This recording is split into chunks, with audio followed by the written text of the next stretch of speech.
की अदानी यांच्या पुढाकाराने शरद पवारांना एनडीए मध्ये आणायचा प्रयत्न चालू आहे आणि एनडीए मध्ये आणताना दोन्ही राष्ट्रवादी पक्ष एकत्र आले तर पवार कुटुंब जोडल्याचे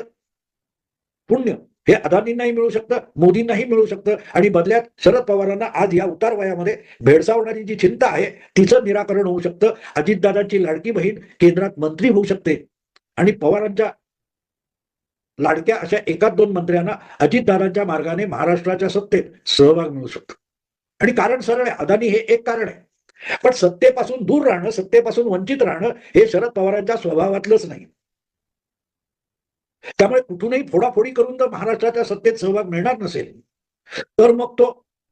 पुतण्याची गोडी गुलाबीने वागून तो सहभाग मिळवण्याचे प्रयत्न पवार करणार नाहीत असं बिलकुल होत नाही. आणि म्हणून मला असं वाटतं की आपल्या वाढदिवशी आपल्याला शुभेच्छा द्यायला आलेल्या पुतण्याला शरद पवारांनी कदाचित एकच प्रश्न विचारला असेल